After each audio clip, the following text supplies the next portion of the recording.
Alright, hello everyone, welcome back to another Slimy Isekai Memories video. So, we're here with the Should You Summon on the Part 1 Overlord Tempest Crisis banner. Now, okay, I did not mean to swap at that, but I just got done, finished with my summons. They went pretty well. Go check out that video if you haven't already.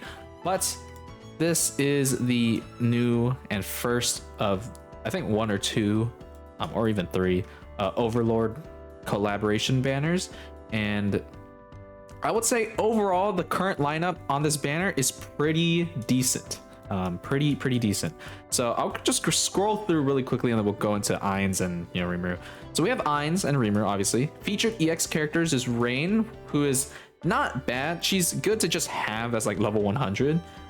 You don't need to really invest in her anymore after that, but she's definitely not bad to just have, right? Because she's good for green teams and like can give you good magic buffs on short fights. Like there's some Heroes Jubilee fights where you bring in Rain and she will help increase your damage because of that magic buff, right? And since it's only in like 2 to 3 turns, it's actually pretty helpful. So she's definitely not bad just to have. Albus is also not bad to have as like a Heroes Jubilee unit if you care about that, or just in general. She does have a single target ult. She is on Fountain of Wisdom and the new Stern of Spirit category. And she does orb change and give pierce, which is nice. But she is in like the monthly thing. I thought it was overall like all banners, but she is in the monthly Tempest recruit thing that you get from the monthly pass. So if you don't have access to that, you have a chance of pulling her. She is a featured unit, and they're both definitely not bad to have. Other characters on this banner is this Valkyrie Rimuru, who is, she has Vengeance and this like attribute skill. So even like outside of applying the vengeance charges, this character is very good just as a tank. The ultimate looks amazing. It's an AoE, but it does lower physical attack, which is nice. Definitely the skills are really good. So overall, very good unit, and you have a chance of pulling her. Not 100% because she's not featured, she's just a normal 5-star, but you do have a chance, right? Which is better than not having a chance at all. This Earth Rimuru looks really good. Like I think he's probably one of the best like looking characters in the game, if not the best. Unfortunately, he does kind of suck. He can do damage, I guess, because he does have like a somewhat hard-hitting single target ult. But outside of that, his skills are just not really that great. Very limited in terms of what he can do. And this is just like, like it's okay, I guess, but literally Blanc just replaces him entirely, so you don't really need him at all.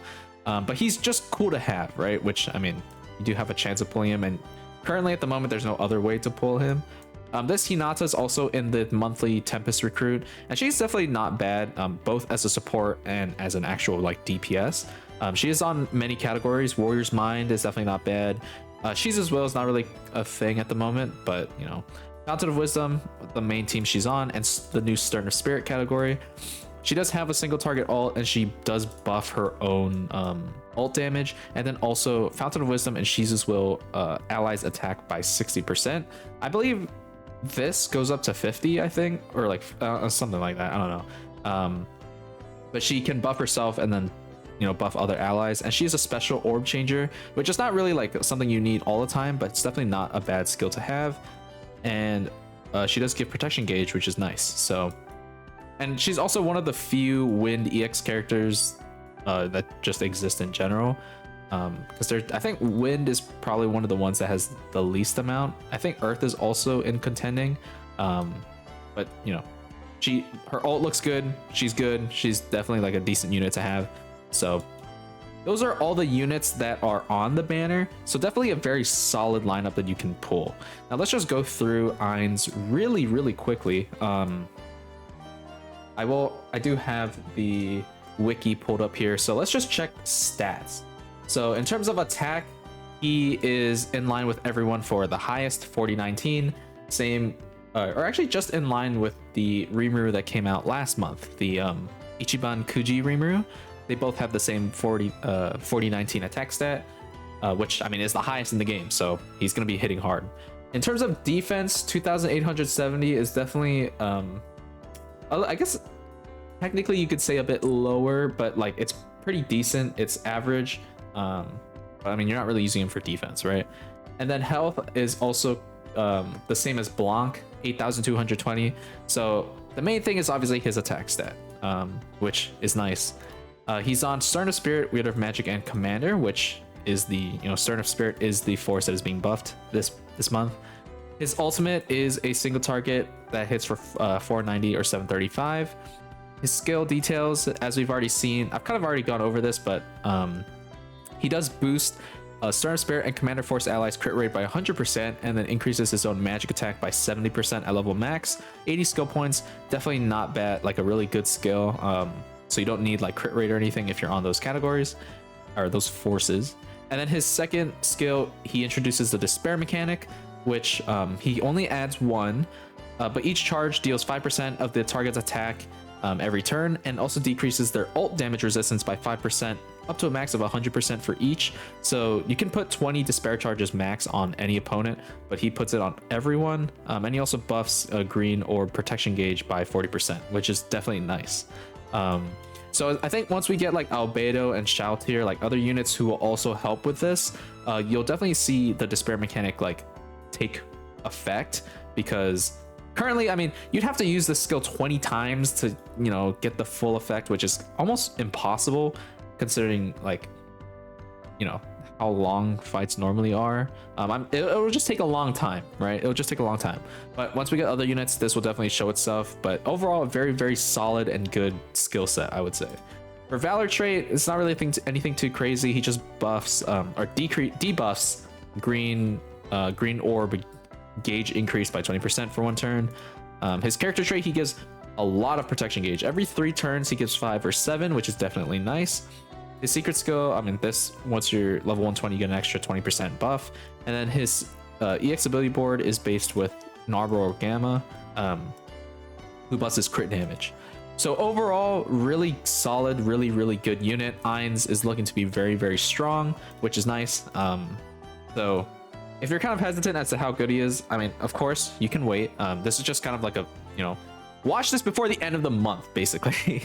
But he is definitely a solid unit, and he's never gonna come back. So next we have Rimuru. I mean, I don't really compare protection unit stats, but I guess I can. In terms of attack, he is second highest as a protection unit. In terms of health, he is basically the same with the Xion that came out last month, just a little bit lower. And then defense is basically the same as Xion. So he basically has the same stat line as the Xion from last month. And then he does buff Stern Spirit force characters damage against light attribute enemies. And then he buffs all magic characters. So technically speaking, you can run any magic character. It's just you'll get the most out of his like skill with Stern of Spirit force characters anyway. And he also gives skill points by 50 until the end of battle, starting from turn 2, just like Synergy Luminous or Visions of Coleus Luminous. And then he buffs Stern Spirit force characters attack by 7%. So his skill, he does buff all allies attribute attack until the end of battle by 10%.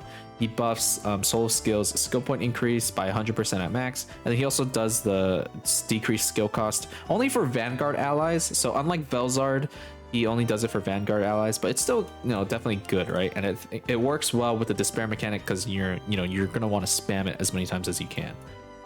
So his Valor trait, he gives single target attack damage resistance twice, which is nice. And then he also buffs crit damage by 9 or 14%, which is nothing too crazy, but I mean, it's better than nothing, right? And then, yeah. Okay, so overall, I would say this meta is looking pretty good. Rimuru looks good. I feel like he's very like applicable to like all magic characters. We'll have to test that out, but he seemingly looks really good and can work well. Like, it might not be the most optimal like running other magic characters, but they can most definitely work, which I think is the most important thing. And then Ainz is already looking pretty good, and you already have all these characters. So the big question, should you summon on this banner? Now, I would say, in my opinion, yes. I think it's a good banner to summon on just in general. I think it's one of the most like value like bang for your buck kind of banner recently, just because the amount of EX characters you can get on here who are all still pretty decent. Like they do serve a function, which is good. These guys are looking great. It is not a 5%, so it's not like buffed rates, but it's still very good. I would at least suggest throwing a few multis. You don't have to go all the way in if you don't really want to, but in my opinion, I think it's definitely not a bad option to consider summoning on this banner. Albedo and Shoutier might also be even crazy, like really crazy, and this team might be nuts. We have no idea, but they're already looking like this team is already looking pretty solid. So keep that in mind before you summon, but that's just my opinion. I personally think it's definitely a very like not a super, but like a very pretty decent high value banner for how they typically like to push things out. Like compare this to the Shinsha banner. Why would you summon on this? Like you're only aiming for Shinsha. The other units, like they all, I mean, they're not bad, but they're normal 5-star characters that you can normally pull. On this banner, you have like what 1 2 3 4 5. You have 5 EX characters that you can't normally get anyway. Well, I mean, I guess technically except for these two, but you know what I mean. So yeah, that's pretty much it. Let me know down below what you guys think. Will you summon? Will you not? If so, if you did, how did your summons go? Thank you all for watching. Don't forget to hit that like and subscribe button as well, and I will see you all in the next one. Peace.